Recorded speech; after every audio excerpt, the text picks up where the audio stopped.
Welcome, Cinepals. I'm Chappie, joined by ACHARA KIRK. What's up? We're looking at the brand new trailer to GRAN TURISMO. Thanks so much for joining us. If you haven't done so already, hit the subscribe button, bell icon, all notifications, and pretty please vote this up. Let YouTube know you're enjoying what you're watching. For full transparency, ACHARA played a little bit of GRAN TURISMO some years back.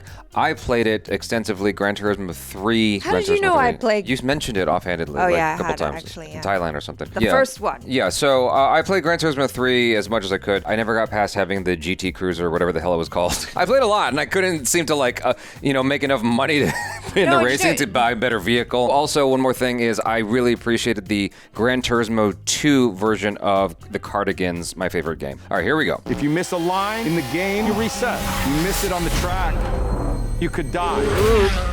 All right. Who do you think the best driver is? Probably Rory. I would dust him in a lap. Jan, all you do is play video games with some crazy dreams of racing cars. Dad, you're the one that told us to always do something we love. You know what racing cars cost? Expensive. Look around. It's not our world, son. Just like the game. What is this? It's a contest.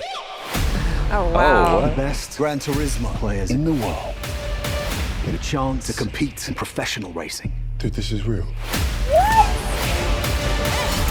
Oh. This is real. Oh my God. I'm sorry. You really think you're gonna take a kid who plays video games in their bedroom, you're gonna strap him to a 200-mile-an-hour rocket? It'll tear him to pieces. Wow, a true story. What? It's not gonna work. Oh. The guys who race are elite athletes. But I won't stop now. Your kids are scrawny little gamer kids. Oh, that's where you come in. Come on, let's go! Oh my God. Cause I can't stop now. Must be a new experience for you, moving your legs. You puked on my... When you're in a race, the cockpit is going to be 140 degrees Fahrenheit. The G-forces will be twice what an astronaut experiences upon liftoff. I can't see anything!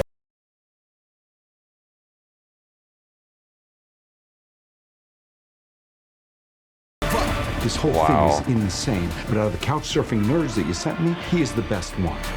You made it. Welcome to Team Nissan. This is crazy. This is wild. Major leagues. The other drivers are going to hate you. Whoopsie. Dude, what is your problem? It's part of the game. It's called racing. Oh. If you miss a line in the game, you reset. You miss it on the track, you could die. Wow. Oh.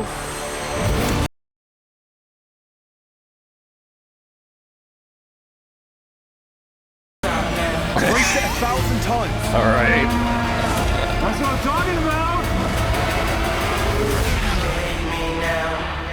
I guess, this actually is the most sensible story you could possibly tell with this game. Because the thing about it is there's really no story per se with the Gran Turismo video game. This is like a much cooler version of the Mario movie that we got in the 80s. It's not the Super Mario Brothers film with Bob Hoskins. I'm talking about before that, something Savage from the Wonder Years. I forgot the actor's name. Fred Savage. I think it's Fred Savage, but Is it? I think it was him. But there was some movie that was just basically an advertisement for Super Mario Brothers 3. And so Mario was like a competition inside the movie to be able to play the game or something, or to win it or whatever. Obviously, this is so much cooler. This is wild though, because like I have friends, right? And okay, just go with me on this, but I have friends who are actual legit musicians, and their complaint about people who are really good at playing games like Rock Band or Guitar Hero or whatever is that you can't actually transfer those skills to then actually play guitar. Except for drums. Yeah, but yeah. Yeah, sure. Yeah, but I'm talking more specifically like guitar, right? Because it's not one-to-one. Okay. But here it's super interesting because it's like this kid played the racing game, right? And then he got really good, and then he can actually become a race car driver, which is his dream. And like I love the whole story because it is this like underdog story of a guy who's just like really into racing. His dad's into racing, but they come from, you know, not a well-off family because it is really expensive to get into this sport. This isn't a sport that is super accessible to everyone. The feeling of driving a simulation, though, I mean, Gran Turismo has been touted as the game that comes closest to feeling like you're driving, like you're actually driving a car. car. Sure. Like they're all of the mechanics of the game are so fine-tuned to be as realistic as possible. That being said, every time I've played a simulator of some kind, it doesn't feel the same. For me, that has to come into play here. Like there's definitely going to be some kind of a transition. I drive a stick, and so when I was driving at our friend's place in India, he had the stick, the whole simulator. I'm like, this still feels different. I feel like it would be so much easier to drive an actual car than to drive the simulator. The difference is, the risk. The risks are a lot more real, obviously, in real life than in a simulator. But the idea of being able to go from a simulator to real life is so much fun. This speaks to the kid in me. Exactly. This is like a childhood dream, I would imagine, for many people, which is like, what if I was just so good at playing this game and then I could actually do it in real life? It's like a dream come true. It's so awesome. I love it. I was just smiling the whole way through, I think, because it does really speak to the kid in you, like about the possibilities and all of that. It's also like for the fans, because like it's about a kid who plays all the games.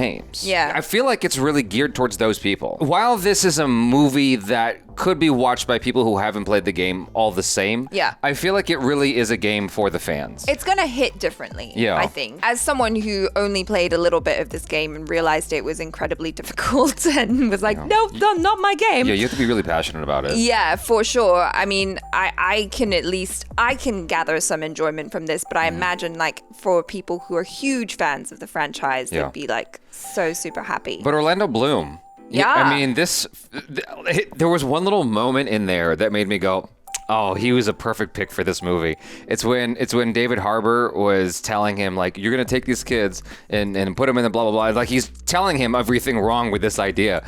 And Orlando Bloom just kind of smiles at him.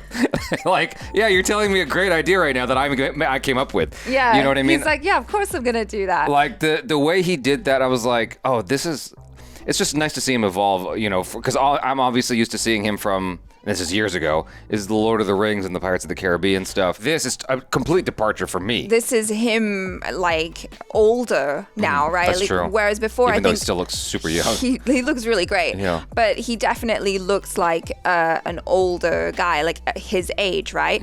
Whereas before, we're used to seeing him as just being like the handsome love interest type guy, and so he's actually getting the chance to play a fun character, which I think must be really enjoyable for him. And then David Harbour, of course, I enjoyed him in this. He's kind of just giving us that sarcasm and that kind of attitude that he does so well, which I think is really perfect for the role. Anyways, you guys, let us know your feelings in the comments below. Hopefully you enjoyed that reaction and discussion. Subscribe, bell icon, all notifications, vote this up. I'm Jabby Kawai. This is ACHARA KIRK. Peace out.